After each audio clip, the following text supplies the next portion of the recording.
హైదరాబాద్ గాజుల రామారంలో నిన్న ఘనంగా అయ్యప్ప పడి పూజ జరుగుతుంటే పూజ నిర్వహిస్తున్న ప్రాంతంలో కోడి గుడ్లతో కొట్టి పూజకి ఆటంకం కలిగించి భక్తుల మనోభావాలను దెబ్బతీశారు.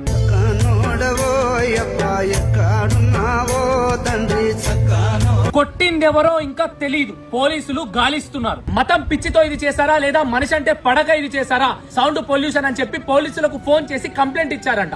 మరి దానికోసం ఇది చేశారా తెలీదు, కానీ చేసింది మాత్రం ముమ్మాటికి తప్పే. మత కల్లోహాలు సృష్టించడం నా ఉద్దేశం కాదు, కానీ చాతకాని తనం అనుకుంటే మాత్రం చేసినోళ్లకు చెప్తున్నా, ఐక్యమత్యంతో కన్నెర్ర చేస్తే మళ్ళా గుడ్డు గుర్తొస్తే గడగడ వణుకుతారు. గుర్తు పెట్టుకోండి. సౌండ్ పొల్యూషన్ సినిమాలో ఐటం పాటలకు రాదు, పెళ్లి భరత్ లో డీజే పాటలకు రాదు.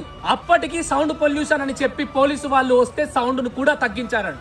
అండ్ ఇంకొక విషయం, టైము 12 అయితలేదు, 9 అవుతుంది. ఉద్దేశం ఒకటి పెట్టుకొని బొంకలు వేరేవి చెప్తే మాత్రం మేము కూడా గట్టనే చేస్తాం. ఎందుకులే అని ఊరుకుంటున్నాం. మనం అందరం మనుషులమే అని ఆదరిస్తున్నాం. లేదు మేము ఇట్లనే చేస్తాం, మేము ఇట్లనే ఉంటాం అంటే మీ ఇంటికి మా ఇల్లు ఎంత దూరమో మా ఇంటికి మీ ఇల్లు కూడా గంతే దూరం. కొంతమంది చేసిన తప్పుకి అందరూ ఇబ్బంది పడాల్సి వస్తుంది. ఒకవేళ మనిషి మధ్య గొడవలుంటే మీరు చూసుకోవాలి.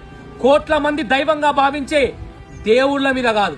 జాగ్రత్త. చేసినోళ్లు ఎవరో, దానికి కారణమైనోళ్లు ఎవరో తక్షణమే పోలీస్ స్వాములు చర్యలు తీసుకోవాలని మనస్ఫూర్తిగా కోరుకుంటున్నా. స్వామియే శరణమయ్యప్ప.